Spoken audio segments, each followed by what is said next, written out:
Here we have agenda for today, where we are going to talk about uh, the category of my transformation inside Informatica. That is nothing but active and passive transformation. And then we are going to check out how DB to DB data load is happening with a simple way. What are the responsible part which comes in between?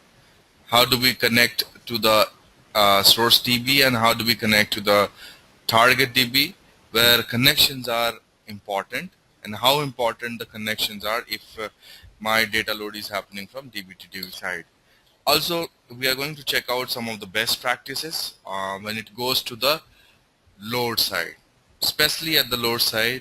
What are the best practices given to us? And then at the end, the error handling at the session, means at the task side, what are the options we have available? We'll check it out, that one. In between, we'll see that how load is going to be decided, and what are the options we have by which we can manage it. All right. So this is going to be an agenda for today, and let me populate my PPT here. Okay.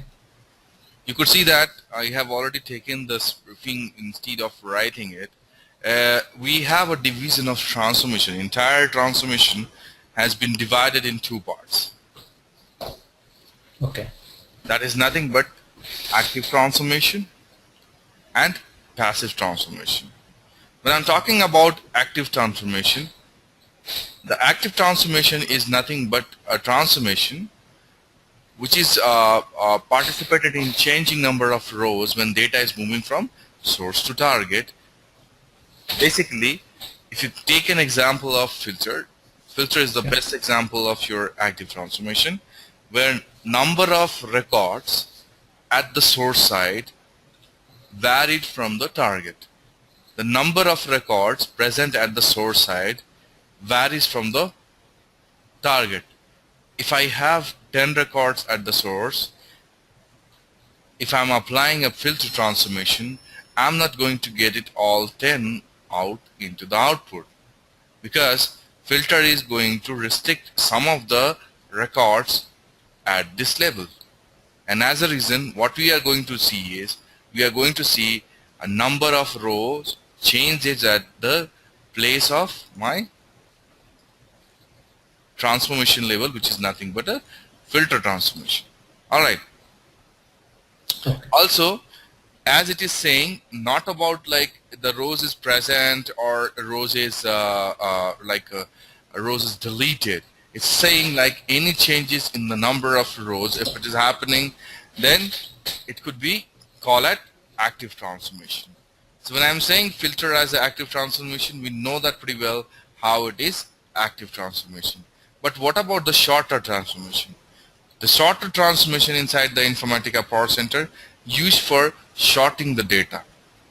What if I'm shorting the data? How come I'm changing the number of rows? So basically, at the number of rows side, if I'm going to short the information, I can see my same number of quantity of rows at the end, but the sorting order, whatever we have applied, like let's say an example, if I have a data for employee and I'm having a particular manager who's assigned for each and every department. So if I wanted to track down everything or short down everything by the manager destination, what will happen? Or if I short down everyone with the salary wise, what will happen? The record is changed. Whatever the number of was there to the source side, it is changed. Now it has been shorted.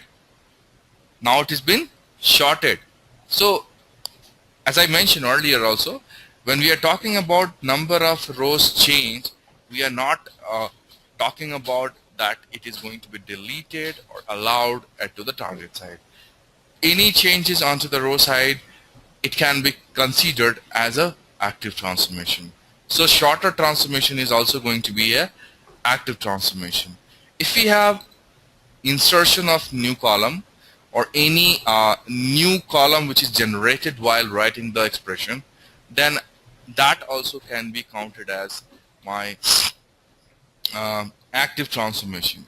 But as of now, we could see that when I'm moving on and I'm looking to the aggregator transformation, the aggregator transformation task over here in Informatica Power Center is to deliver aggregates using their 5 aggregate functions. Alright, so again, when I'm saying participated in the changing number of rows, my number of rows changes when I say I have a salary and I'm a salesperson, so also I'm getting some sales commissions.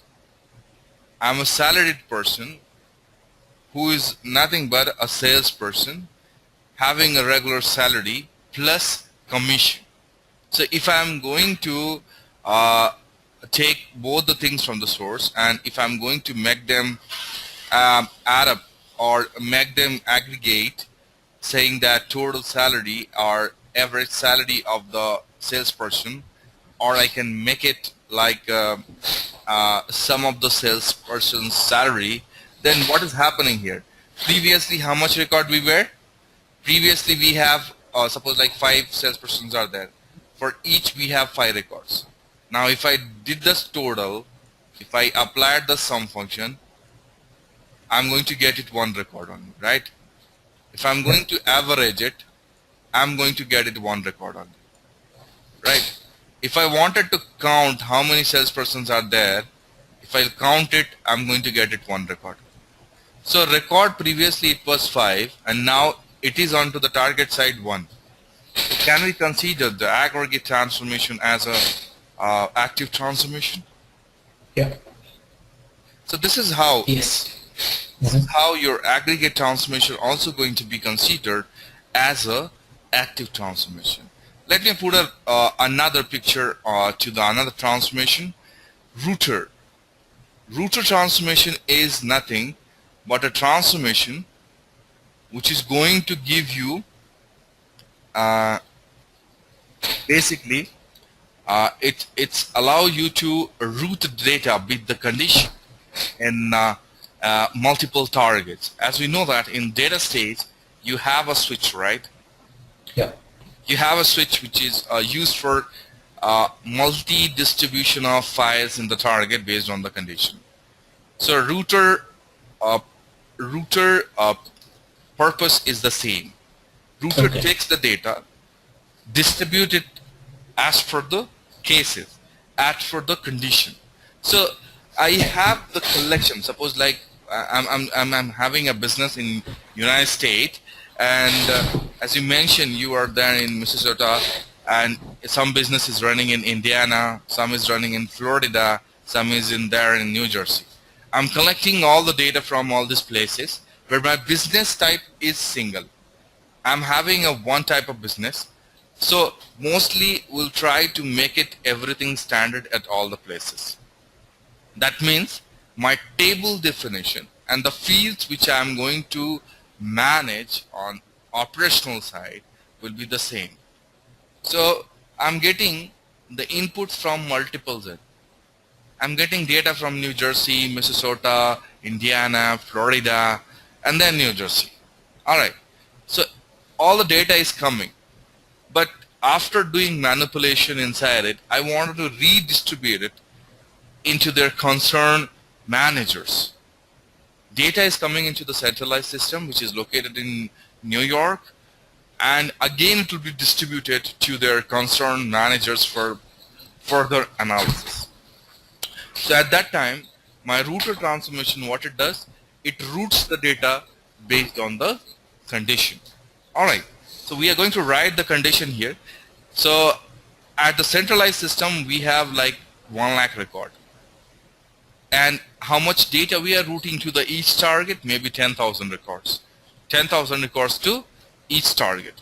So you can see the number of rows changes are again appearing into the router as well. Alright? Yes. Alright. So let me move on and let me look into the rank quickly. So ranking. What does ranking means?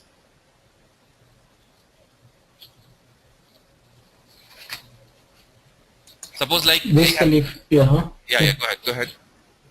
uh, ranking basically want to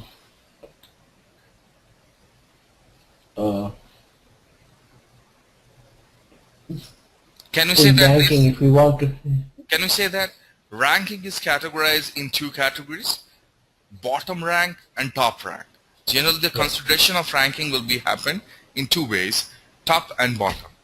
So, if you have a normal data without rank, then nothing will be there. Like there's no specific specification given which will allow you to understand your business very well.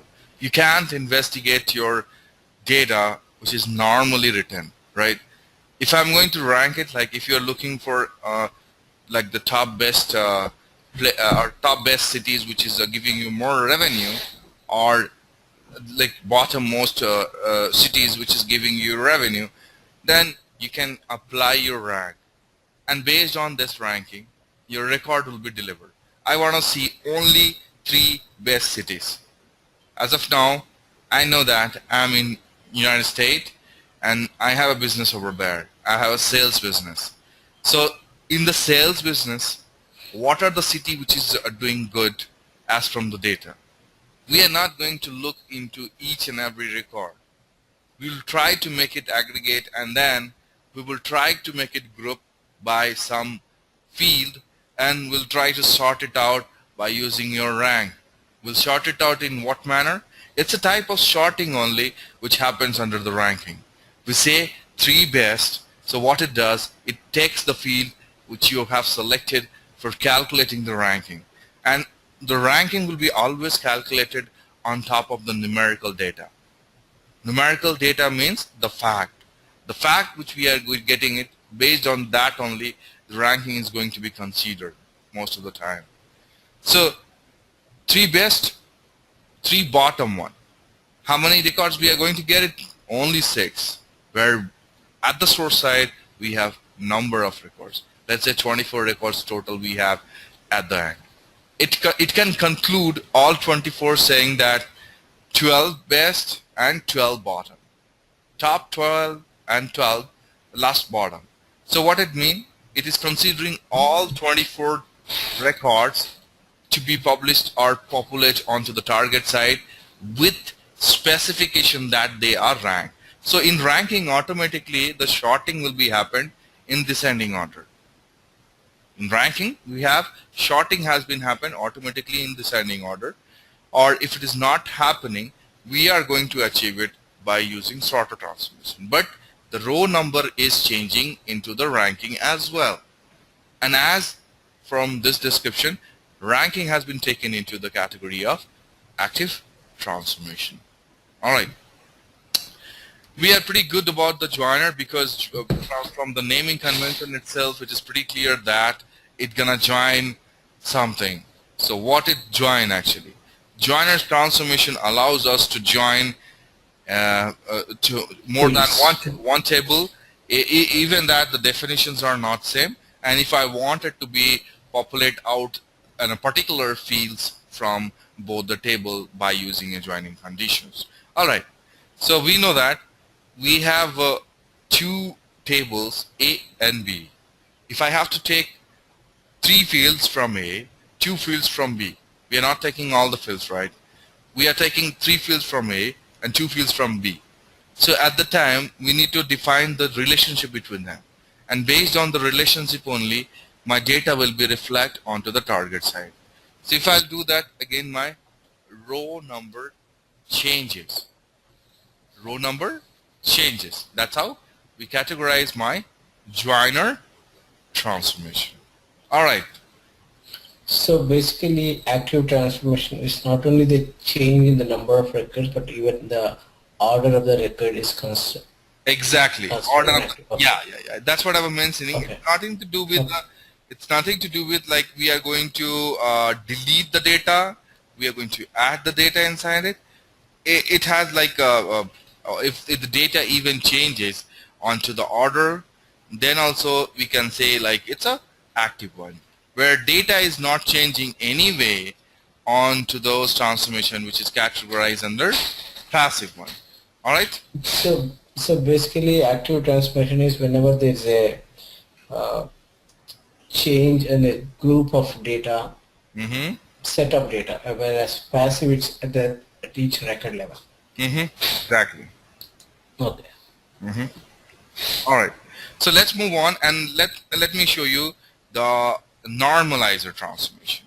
So what is the use of normalizer transformation? In normalizing transformation, like you can say, uh, we are going to normalize the data in a in the format we are looking for. Like if I have any particular query saying that like I want to see that yearly account or yearly monthly account in multiple places. So it's nothing but it's like we are going and pivoting it. We are just normalizing the data which is written in different format. I have a data record which is available at my end for the year, and that is my sales data. So we have a sales revenue there, but those sales revenue has been distributed in monthly wise. So I don't want to take it in the monthly wise. We wanted to make it like my yearly product sale and the revenue generated by that. The revenue has been divided in monthly wise. If I have to take it those all as a one field, that is nothing but a sales revenue. How do we take it?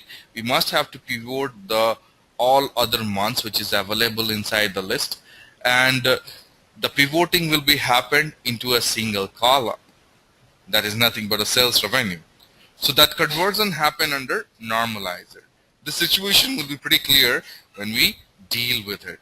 All right. So anyhow, we had previously like 4 to 5 fields present onto the source side. Now I have 3 fields only: my year, the product, and the revenue generated by that. All right. Then moving on to the transaction. Transaction is basically going to be used at the place you can say like it's least usable transformation inside Informatica Power Center. But again, as I'm mentioning, it is used for my what do you say? It's active transformation, and it is used to control the transactional bounded by set of commits and rollback. Okay, there are rollback operations and commits will be given inside it. By that, I'm going to manage my transactions. Okay, we will bound the transaction based on my rollback and commit. All right. So some of the dynamic filter or dynamic with conditions will be applied here. By using that, we are going to avail my data set for like bonding my transaction.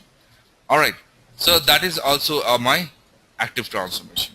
When I say union, from the name itself, it's pretty clear that what exactly it's going to do, right? Union means it's going to take data from multiple sources. Sources. But there is one condition. It's gonna take the data from the multiple sources only if the definition of the table is same. So we must have to have the definition same. Then only I can say, oh, we are going to do union of all, right? So union transformation, as the row number is also changing over here, I can consider it to be as a active transformation. Then we have XML source. We have XML source. As of now, we have seen like file as a source or any database table as a source, right? But what if we have XML as a source? XML file as a source, where we are doing a conversion.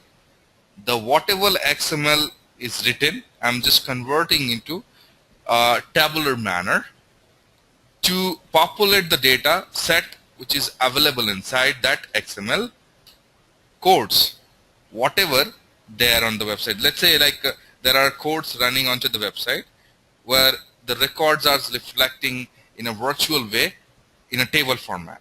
So if I have to extract that table from that website, how do we do that? Simply we can copy and put it into the Excel and we can take it.